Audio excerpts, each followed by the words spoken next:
Olá, eu sou Lívia Leão e esse é o Li no Livro.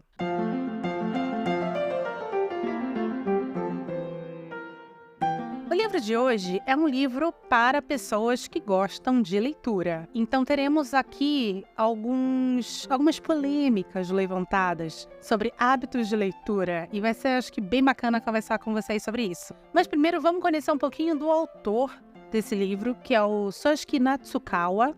Ele é japonês, graduado em medicina pela Universidade de Shinshu e atualmente vive e atua como médico no Hospital de Nagano, que é uma cidade mais rural lá do Japão e tal. O primeiro livro dele chama-se God's Medical Record. Não foi publicado aqui no Brasil ainda.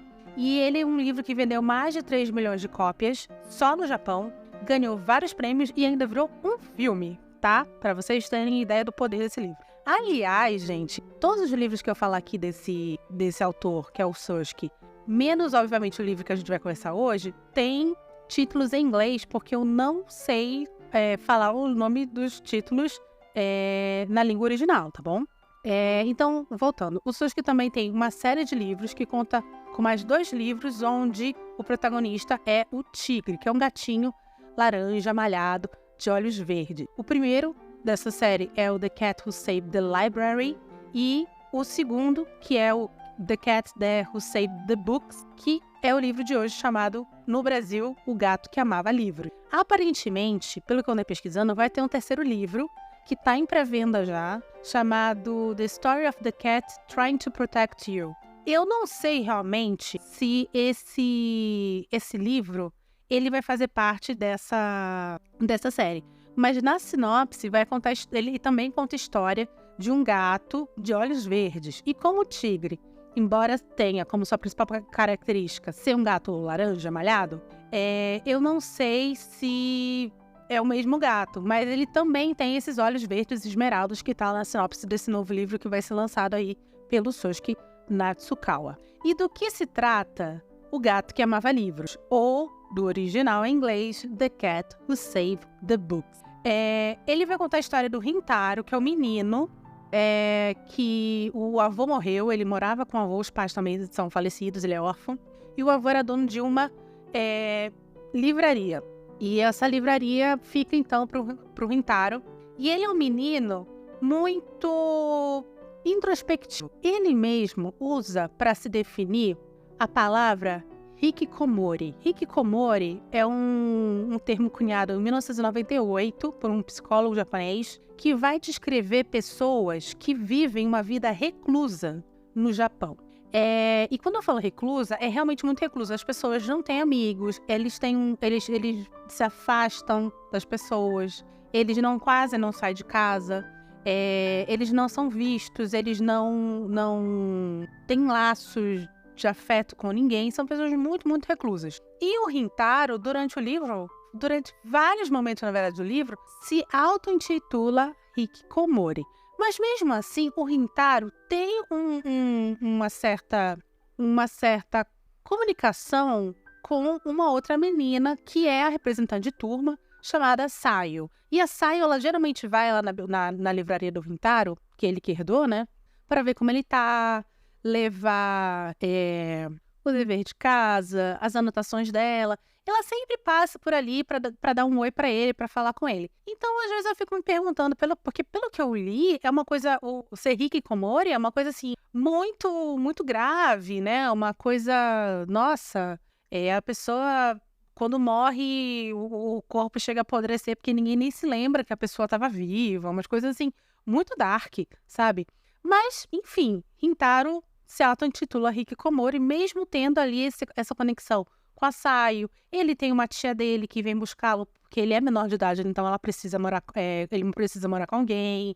Ele tinha um avô, então eu fico meio assim, se realmente seria um hikikomori. E aí, quando o Rintaro tá ali, tentando processar o luto do avô, tentando processar a sua inadequação social, tal, aparece um gato falante chamado Tigre, que esse gato laranja, de olhos esmeralda, que fala para ele assim, olha, você precisa vir comigo porque eu preciso da sua ajuda para derrotar alguns labirintos. Então, ele aparece com algumas missões para o Rintaro, e essas missões, esses labirintos, precisam ser destruídos para salvar-se o quê? Livros, né? Então, essa é a sinopse geral de O Gato que Amava Livros. E assim, gente, a estrutura desse livro, falando agora diretamente do livro, depois agora que eu já dei a sinopse. Gente, a estrutura desse livro é o puro suco do anime. Se você já viu um anime, você sabe o que esse livro é. Ele vai ter esse personagem, que é muito a jornada do herói, né? Que ele não está afim de sair do seu status quo, da sua cidadezinha, da sua livrariazinha, do seu condado. Não está afim de sair do seu planeta com 2 luas, mas ele é compelido a salvar, a ir numa grande quest para salvar alguma coisa ou alguém, e ele tem junto de si um guia, né? Um mentor e tal. Então é muito claro isso. Ele vai ser dividido em 3 movimentos, que serão 3 capítulos, onde cada capítulo é dedicado a uma quest diferente, que seria um labirinto diferente, onde livros precisam ser salvos. E no final, você tem aquilo que eu chamo de OVA. O que é OVA? O OVA, né? Não sei como que você fala. Eu sempre falei OVA, posso estar super errado. OVA são episódios, depois que você tem toda a série, né? A série terminou. Lá, o anime, sei lá, Sakura Card Captors, Sailor Moon, Naruto nunca vai terminar, né? Mas enfim, tá ali, terminou. Aí você tem um especial. Esse especial é o OVA, que ele é lançado diretamente para home video, ou para DVD, ou vem extra no DVD e tal. Se bem que hoje em dia tem muito OVA que não está sendo mais lançado direto em DVD ou Blu-ray. Ele é lançado em grandes lançamentos em cinema e tal. Mas é isso, é um episódio extra em que, se você assistiu a série principal, tudo bem, você não vai precisar ter esse episódio extra, mas esse episódio extra especial, ele complementa a história e, às vezes, ele complementa o final ou até dá uma outra visão pro final. Então, assim, você tem 3 labirintos, que é o que o tigre chega e fala pra ele, olha, você precisa me ajudar a destruir 3 labirintos. E aí, no final, ele fala, olha, se despedem, tá? É como se fosse realmente o final do anime. E aí, de repente, o tigre aparece e fala assim, então, menino, apareceu o 4º labirinto que não estava nos planos, você vai ter que ir comigo e me ajudar também a destruí-lo. E é isso. Esse livro é um livro muito rápido. Eu ouvi em audiobook, ele tá em audiobook de graça no Audible. Ai, falei que eu não ia falar o nome do Audible, porque não estão me pagando. Mas enfim, tá de graça e um serviço de audiobook aí. E é um audiobook muito curtinho, acho que tem 4 horas de duração. Eu gosto de ouvir no 1.2, porque não que eu sou uma pessoa muito acelerada, tá? Sou uma pessoa super calma, mas é porque muitas vezes o narrador tem muitas pausas e pausas longas, porque tem pessoas que precisam, né? Então, eu sou uma pessoa que escuto no 1.2 e pra mim tá excelente. Então, no 1.2 eles até diminuem, acho que fica 3 horas e 50, 3 horas e 40, uma coisa assim. Enfim, é muito, muito curtinho, tem uma estrutura de anime muito clara, é muito enraizado na cultura japonesa. Então, se você é uma pessoa que gosta de anime, não vamos falar otaku aqui, tá? Vamos falar uma pessoa que gosta de anime. Se você é uma pessoa que gosta de anime, então eu acho que você vai super curtir esse livro, tá bom? Do ponto de vista de um amante de literatura, de um amante de leitura, ele é um livro que traz conceitos muito bons, questiona muitas coisas sobre os hábitos modernos e atuais dos leitores, mas literariamente não é um grande livro, sabe? Não é um livro que vai mudar, assim, sua visão de muitas coisas e tal. Ao contrário, eu acho que, na verdade, um dos grandes pecados desse livro, literariamente falando, é que ele é um livro muito explanatório, sabe? Ele explica muito, ele explica várias vezes a mesma coisa. Por exemplo, tem uma hora lá que ele vai enfrentar um labirinto, um cara lá no labirinto, e aí o cara tá, sei lá, jogando livros fora, digamos assim. Depois, na segunda parte do episódio, a gente entra melhor em spoiler. Aí, digamos que ele tá supostamente jogando livros fora. E aí ele fala assim, mais uma vez, já vários labirintos que a gente foi aí, né? Então a gente já viu outras situações como essa. E aí ele fala assim, entre todos os vilões, esse é mais perigoso porque os outros amavam livros e esse claramente não ama. Não precisava essa explicação toda.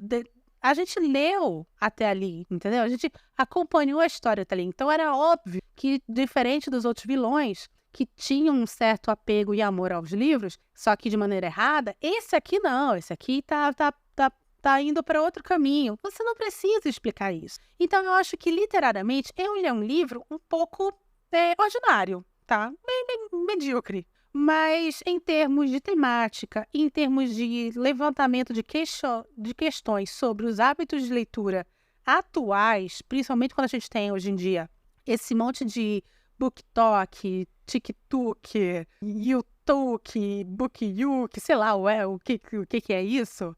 E a gente está vivendo aí um mundo que realmente os hábitos de leitura eles estão tomando caminhos um pouco tortuosos, digamos assim. E eu acho que esse tipo de levantamento de questão é muito interessante e é muito legal dentro do livro. Mas em termos ali de narrativa, em termos de escrita, não é um grande livro. Não é um livro que você fala assim, meu Deus, muda a minha vida. Oh, que coisa. Nossa, novo clássico da literatura. Não é. Mas é um livro ok, é um livro legal. Eu acho que é um livro que o que se propõe faz muito bem. Quando eu estava lendo esse livro, ou ouvindo no caso, duas coisas me vieram muito, muito fortes dentro da cabeça, né? Principalmente o começo. Porque o começo, ele é um livro mais... Ele é um livro engraçadinho, ele é um livro que tem essa coisa do fantástico envolvendo gato. E a gente sabe que o gato, em específico para o Japão, ele é um símbolo de extrema boa sorte, né? Você tem, por citar, um símbolo chamado Manekineko, que é um gatinho de cerâmica, que aí tem vários significados. Tem um que tem a patinha direita levantada, aí outra patinha esquerda, tem um que tem a patinha esquerda e o sininho, a patinha direita e a moeda de ouro. Aí cada um tem um significado. Eu tenho 2 Manekineko em casa, que a minha sogra me deu na época que a gente casou. E eles são bonequinhos que atraem sorte, atraem prosperidade, proteção, dinheiro, né? É muito colocado também na porta de estabelecimento comercial, né? Então, geralmente é visto, na verdade, em porta de estabelecimento comercial. A gente tem aqui em casa porque você também tem algumas casas que tem. Então, gato é um símbolo de muita boa sorte no Japão, é visto de uma maneira muito auspiciosa no Japão. Você tem o dia do gato no Japão, que é 22 de fevereiro. Você tem um santuário shintoísta em Kagoshima, que é dedicado a gatos. Então, lá é um símbolo muito auspicioso. Então, por causa disso, você tem incontáveis animes que envolvem gatos trazendo notícias ou gatos levando pessoas para mundos fantásticos que tem no mundo do anime japonês. Você tem muita história contando isso, muita história com premissas parecidas. E aí, no começo do livro, me lembrou especificamente 2. Primeiro, me lembrou as obras do Makoto Shinkai. Makoto Shinkai é um cara que eu gosto muito. Ele que fez Your Name, Suzumi, O Jardim das Palavras, 5 centímetros por segundo. E ele, inclusive, tem um filme chamado Ela e o Seu Gato. Porque o Makoto Shinkai, o começo do livro, dos filmes dele, das histórias dele, tem sempre um aspecto leve, sempre engraçadinho. No caso de Your Name, tem também essa coisa do fantástico, da fantasia e tal. E aí, só que na verdade, isso é uma porta de entrada para questões sobre amadurecimento, sobre amor, sobre infinitas questões filosóficas que, né, todo mundo passa um dia na vida. E eu achei que esse livro ia para esse caminho, mas não, ele não vai. Ele é um livro que mantém o seu tom leve durante todo o período. Acho que também porque a escrita, como eu falei, não é uma grande escrita, não é uma grande condução de história. E também me lembrou 2 filmes dos estúdios Ghibli. O primeiro, que é Sussurros do Coração, que é de 95. E eu não vou muito entrar na história de Sussurros do Coração, gente, porque eu tenho um amor por esse filme, que é um dos maiores amores da minha vida, esse filme. E amor no nível... Eu tenho uma tatuagem de Sussurros do Coração no braço, tá? Eu sou realmente apaixonadíssima por Sussurros do Coração. Eu acho que é uma das melhores obras dos estúdios Ghibli. Eu não vou lembrar o nome do diretor, mas foi o único diretor. Ele só dirigiu esse, porque depois ele morre em 98. E o Sussurros do Coração vai dar origem a um segundo filme que não é tão incrível assim, e que conversa também muito com O Gato que Amava Livros, que é O Reino dos Gatos, que é de 2002, e ele resgata 2 personagens que são 2 gatos, que é o Barão e o Muto, se eu não me engano o nome do outro gato, que são os gatos que aparecem em Sussurros do Coração. Só que aqui, no Reino dos Gatos, eles têm essa pegada mais fantástica, e a menina salva o gato, e o gato leva ela para um mundo fantástico, tal. Então, O Gato que Amava Livros, ele tem uma estrutura e uma premissa muito próxima de coisas que eu já vi muito vindas do Japão. Então, por um lado, é bacana porque cria essa familiaridade e tal, só que, por outro lado, como não é uma obra que se destaca muito, ela meio que morre entre tantas outras obras parecidas do mesmo país. Acho que consegui passar para vocês exatamente quais foram as minhas impressões sobre esse livro. Eu vou chamar então agora o Reclame, e aí eu volto para destrinchar melhor a história. Eu vou contar a história do começo ao fim. Não é uma história que você fala assim, ai meu Deus, estragou, ai não quero ouvir porque vai estragar a grande surpresa para mim. Não é uma história baseada em surpresas, é uma história baseada, mais uma vez, em conceitos, em questionamentos sobre a forma que a literatura está se desenvolvendo atualmente. Então eu acho que é super bacana, mas eu só vou realmente destrinchar isso na segunda parte, tá bom? Então, por favor, solta a vinheta.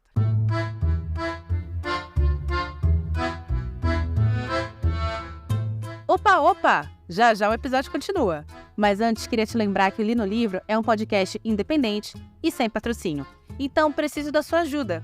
Clica no botão de compartilhar e compartilhe esse episódio com seus amigos e nas suas redes sociais. Me ajuda muito. Obrigada! Pois muito que bem. Então, o tigre aparece, chama o Rintaro para essa aventura. O Rintaro vai, claro que tem aquele momento de estranheza. Ai, meu Deus, é um gato falante, tal. Gente, eu não sei por que as pessoas se estranham com isso. A minha gata Viola, eu tenho certeza que ela me entende. Aliás, minha amiga Érica já levantou a possibilidade, na verdade, de isso aqui não ser a minha vida, e sim ser um grande isekai da história da Viola. Isekai, lembra que é aquela coisa que a gente contou, que a pessoa morre e volta como a vilã do seu jogo favorito de videogame, ou a pessoa cai no buraco e vai parar no mundo mágico. Isso é Isekai. E a gente desenvolveu essa teoria que a gente está no grande Isekai sobre a vida da Viola. Porque a Viola, ela... Gente, eu juro por Deus, não é porque minha gata não, tá? Mas ela, eu tenho certeza que ela entende tudo que eu falo. Tudo. Uma vez a Viola estava... Eu juro que eu já vou continuar a história do livro, mas é porque realmente a Viola, ela é incrível.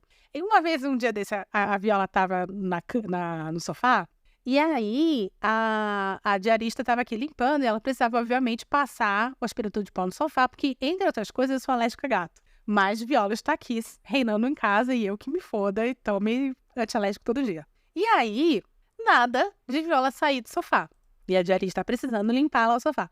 E aí ela me chamou e eu cheguei na sala e falei assim, Viola, neste tom, juro, gente, eu acho que eu já contei essa história aqui, mas eu não sei, porque eu conto essa história de tudo quanto é canto. E eu falei assim, Viola, por favor, deixa a fulana limpar o sofá. Viola me olhou, Viola levantou, se espreguiçou e saiu do sofá. Assim, gente. Uma vez, a Viola tem um móvel que a gente mandou construir aqui na sala pra ela. E aí eu coloquei churu, que é um... Se você não tem gato, você não sabe o que é churu. É um patezinho delicioso lá pros gatos. Delicioso pra eles, eu nunca provei. Que eles ficam enlouquecidos e tal. Aí eu botei churuzinho, gelado, porque tava quente, lá em cima do móvel dela. E aí eu falei, vai, Viola, vai comer o seu churu. Aí ela subiu e ela ficou me olhando, porque assim, tem três níveis o móvel da Viola. Aí ela subiu no primeiro nível e ficou me olhando. Eu falei assim, não, filha, lá em cima. E aí ela foi e subiu. Cara, a Viola é um animal que você fala, você não precisa repetir, você não precisa aumentar o volume da voz. Ela entende tudo que você fala. Então, quando aparece assim uma situação em que, tipo, nosso gato falou, eu não sei vocês, mas se Viola falar, eu não vou ficar surpresa. Manju eu vou ficar. Agora, Viola eu não vou ficar. Mas enfim, tem esse momento ali que o Rintaro fala, meu Deus, você está falando um gato falante. E é muito legal porque o tigre, ele é um personagem que ele não tem muita enrolação. Ele fala assim, tô falando. Preciso que você me ajude em 3 labirintos e tal. É isso, ele já vai explanar tudo que ele tem que explanar e segue vida. E aí começa, então, essa grande aventura, onde o Rintaro vai primeiro no primeiro labirinto, resolve. Segundo, resolve. Terceiro, resolve. E aparece mais um. No meio de tudo isso, tem esse desenvolvimento desse relacionamento dele, tanto com o Tigre quanto com a Saio, e até mesmo com a tia dele que tá vindo buscá-lo. No primeiro labirinto, a gente vai ter o Rintaro encontrando um homem que coleciona livros. E por que o Rintaro precisa salvar os livros deste labirinto? Porque o que ele fala é o seguinte, que toda vez que esse homem passa anos e anos da vida dele encontrando esse livro, e aí pega esse livro, tranca esse livro, ele está aprisionando esses livros. E aí esse cara, eles começam a conversar, para ele libertar os livros, não sei o quê. O cara fala, não, porque eu amo livros, e eu coleciono porque eu amo livros, não sei o quê, e eu leio 100 livros por dia, e vocês estão me enchendo o saco, e eu estou fazendo isso há 50 anos, 40 anos, sei lá. E aí tem esse embate, e é levantar essa questão de o cara adquire muitos livros, mas na verdade ele não os lê, porque descobrimos então que ele não lê todos esses livros que ele compra, e o Rintaro descobre isso quando lá tem um volume de uma coleção que em japonês tem, sei lá, 11 volumes, o cara tem 10, e ele fala assim, tá vendo? Aqui é a prova que tu nunca leu isso daqui, porque tu só comprou 10 volumes e na verdade são 11 volumes em japonês. E aí o cara se toca, então, que na verdade ele não estava tratando os livros com aquilo que eles realmente são, que são essas histórias, experiências, obras. Não, ele estava tratando livros como objetos a serem adquiridos ad eterno. Primeiro, labirinto, resolvido e ok. Eu não sei vocês, mas eu achei um tapa na minha cara, porque eu compro livro feito uma louca. Não posso ver uma promoção. Um dia desse, eu tenho todos os livros do George R. R. Martin aqui, né? Aliás, eu estou planejando reler todos os livros do Song of Ice and Fire para 2025, fazer um especial, enfim, aqui no Lino Livro. E aí, os e-books estavam a R$11 todos eles um dia desse. E eu fui comprar todos de novo, mesmo já tendo em casa. Mas aí eu usei a desculpa que, mas é melhor assim, porque aí eu não tenho que carregar e não sei o que, não sei o que. Mas, gente, são livros que eu já tenho. A mesma coisa, a Persuasão da Jane Austen. Acho que eu já comentei com vocês que Persuasão é o meu livro favorito da Jane Austen e eu tenho 3 edições diferentes. Aí eu tenho a edição original, aí eu tenho a edição de sei lá o quê, aí eu tenho a primeira edição que eu ganhei, aí eu tenho uma edição especial de sei lá quantos anos, aí eu tenho várias edições. Aliás, Ana Karenina é a mesma coisa. Ana Karenina foi meu livro favorito até os meus 14, 15 anos de idade. E eu tenho 2 edições especiais de Ana Karenina, as 2 em capa de couro, sabe? Então, estão aqui.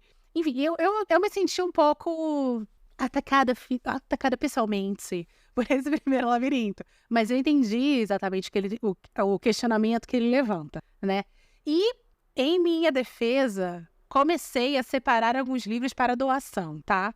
Comecei. Eu dei uma festa junina, acho que mês passado. E o André teve essa excelente ideia em eu pegar alguns livros que eu não queria mais, tanto porque ou eu já tinha mais de uma edição, ou porque eram livros que eu não gostava tanto, ou que eram livros que eu gostava e que eu achava que outras pessoas deviam ler e tal. Enfim, separar alguns livros e embrulhar em papel craft e eu escrever da minha cabeça uma frase, uma oração que definisse que livro era aquele. Então, por exemplo, tinha Alien, um dos livros que eu doei era Alien. E aí eu escrevi assim, haviam 7 passageiros e ele, porque o Alien o 8º passageiro, entendeu? Coisas assim.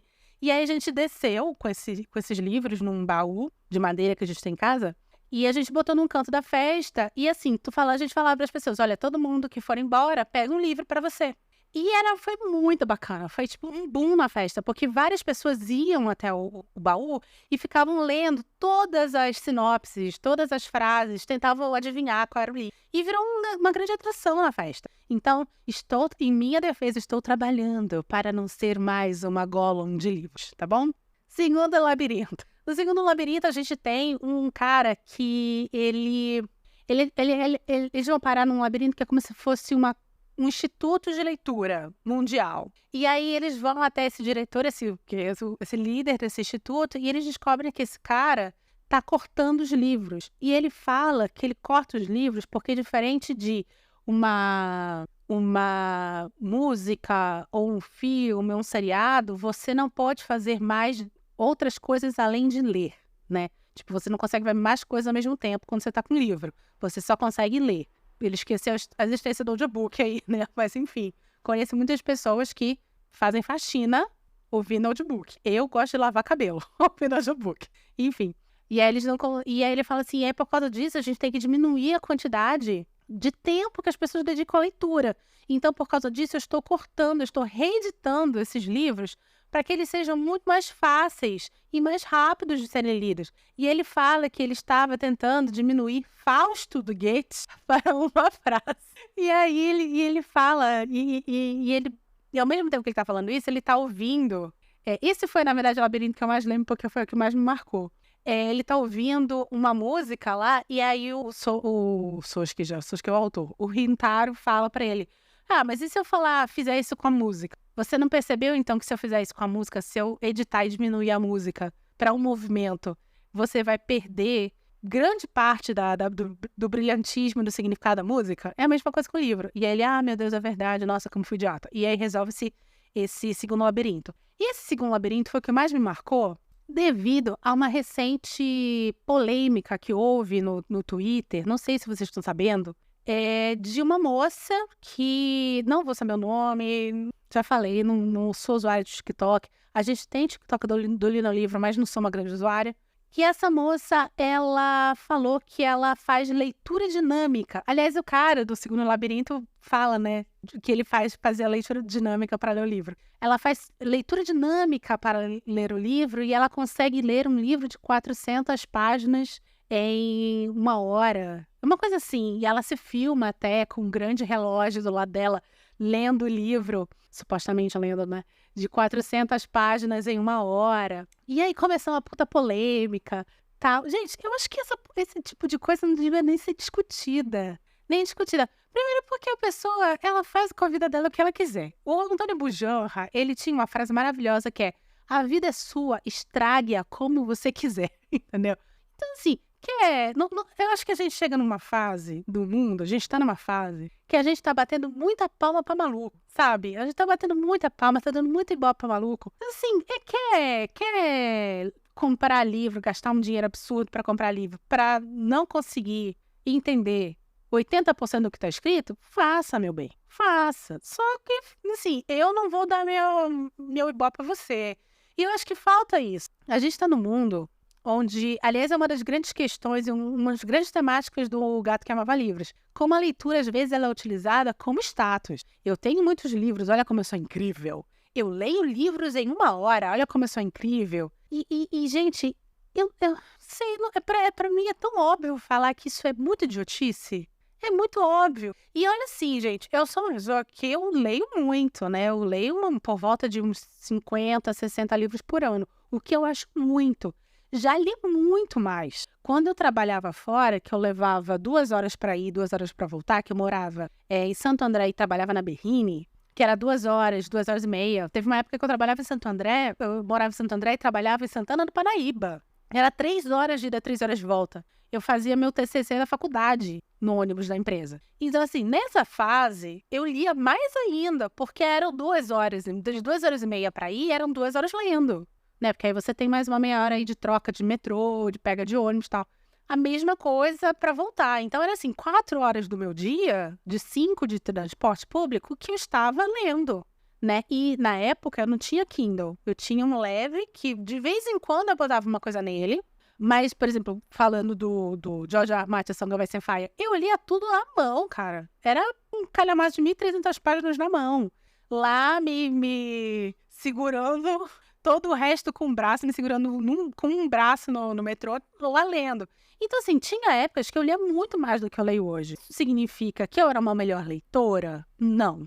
Isso significa que eu consumia mais, porque ler é o meu hobby. Nunca foi além do meu hobby. Eu tenho vários hobbies, mas leitura sempre foi o primeiro de todos. Enfim, então, assim... Vocês estão vendo isso de uma pessoa que tem um hábito de leitura regular. Eu leio 2 horas por dia, 1h30 por dia, no mínimo 1 hora por dia, todos os dias. Eu tenho um horário fechado, que eu faço meu skincare, tomo meu banho, passo meu body splash, põe meu pijama e pego meu livro para ler. Tem gente que não consegue isso. Isso significa que eu sou melhor do que o outro? Não, isso significa que a minha rotina é diferente do que o outro. Eu acho que hoje em dia eu tenho uma absorção muito maior do que eu leio devido ao ler no livro. Porque quando eu sou obrigada a sentar, obrigada entre aspas, né? Porque ninguém botou uma arma na minha cabeça para fazer esse podcast. Mas quando eu sento e eu escrevo, faço o roteiro do Li no Livro, e eu escrevo sobre aquilo que eu quero discutir sobre aquele livro, ou muitas vezes eu tô aqui verbalizando com vocês, falando com vocês, e aí já me vem uma epifania do que eu li, eu acho que eu estou absorvendo muito mais do que quando eu trabalhava e lia 100 livros por ano, né? Tinha semana que eu lia mais ou menos, eu lia muito rápido. Quando você é nova, você lê muito rápido. E aí eu lembro que eu lia, sei lá, 100 páginas por dia, então tinha semana que eu conseguia ler 2 livros, né? Então tinha ano que eu fechava 80, 100 livros por ano, que era uma coisa absurda. Não sei como, porque eu nunca tive tanto dinheiro assim pra comprar livro. Eu praticava muita coisa, tá, gente? Vamos ser sinceros. Enfim. E aí, só que era aquilo, eu lia como muitas vezes um escapismo para aquela rotina desgraçada que eu tinha, botava o livro ali, absorvia outro, botava o livro ali, absorvia outro. Agora eu acho que eu não tenho tanta, não leio tão rápido, não tenho faz tanto tempo para ler, mas mesmo assim eu acho que eu estou absorvendo muito mais livros, histórias, né? Que eu sempre falo que eu não sou uma leitora, eu sou uma colecionadora de história. Eu sou uma grande colecionadora de história. Eu amo ouvir histórias, ler histórias, saber histórias. Então, eu acredito nisso. Então, essa coisa do status, do tipo, pô, leio pra caralho, leio 50, 500 mil livros por dia. Ai, como eu sou incrível. Tenho 1 milhão de livros, uma biblioteca com 1 milhão de livros. Nossa, como eu sou foda. Eu acho isso uma besteira, que eu acho que um dia a pessoa vai crescer, vai olhar pra trás e falar, nossa, como eu era babaca, gente. Aliás, isso é uma coisa que eu percebi muito uma última vez, porque eu li, obviamente, a gente limpa toda semana a estante, mas tirar livro por livro, limpar livro por livro é 2 vezes no ano, porque é muito livro pra fazer isso, demora horas. Se eu tô fazendo sozinha mais de um dia. E uma das coisas que eu adoro fazer é quando eu faço essa limpeza geralzona nos livros, que muitas vezes eu separo livros que eu quero doar e tal, que aí eu pego livro por livro e aí eu lembro como foi que eu adquiri aquele livro, quem me deu de presente, o que eu estava fazendo. Tem livros que não me marcaram pela história, mas que me marcaram pela fase da vida que eu estava quando eu li, quando eu ganhei, quando eu comprei. Então é muito gostoso isso. Então eu ainda sou uma pessoa que eu compro livros, principalmente livros físicos, porque eu acho que eu tenho esse prazer. O livro físico em casa, na minha estante, me dá isso também. De quando eu vou e pego aquele livro e falo assim, nossa, eu era tão nova quando eu comprei isso aqui. Gente, eu estava na faculdade. Gente, esse aqui eu comprei, eu fui comprar outro, e foi numa fase tal, quando eu morava em tal local, que tinha uma Saraiva na esquina da minha casa. Então tem essa... Quando eu pego os meus livros na minha estante, é como se eu estivesse vendo um álbum de fotografia, sabe? Com fases da minha vida. Então, eu ainda sou uma pessoa que gosta muito de manter livros na minha casa. Mas ler muitos livros, isso para mim nunca foi uma questão. Nunca foi uma situação de status. Assim como ter muitos livros nunca foi um status para mim. Sempre foi muito mais essa coleção de momentos da minha vida que usa o livro como um milestone, um marcador ali. E essa é uma das grandes temáticas que, talvez a maior temática que o Gato que Amava Livros traz. Essa literatura por status e não a literatura pelo amor à literatura, né? Isso lembra muito o terceiro labirinto, que deveria ser o último, né? Mas não é. Que é o Labirinto do CEO, que é, na verdade, uma grande citação à Amazon, né? Já que falamos de Audible, uma grande citação à Amazon, onde o CEO ele vai destruir livros para aumentar vendas, né? Porque a gente precisa destruir esse livro porque senão o valor de mercado dele cai. Então, eu prefiro destruir do que perder lucro. Então, esse livro aqui a gente nunca vai editar, porque a gente quer, na verdade, a gente sabe que por pesquisa de mercado as pessoas elas querem ler mais tal livro, tal estilo de livro. E assim vai. Então, na verdade, talvez o labirinto mais difícil para o Rintaro passar, porque ele precisa convencer esse cara que livros são muito mais do que isso. E ele vai buscar esse convencimento no cara, tentando trazer o cara a lembranças de livros que ele leu e gostou muito, né? Então, eu acho o mais legal, o terceiro labirinto, o mais louco de todos, principalmente pela ironia de que eu estava ouvindo num serviço da Amazon, tá?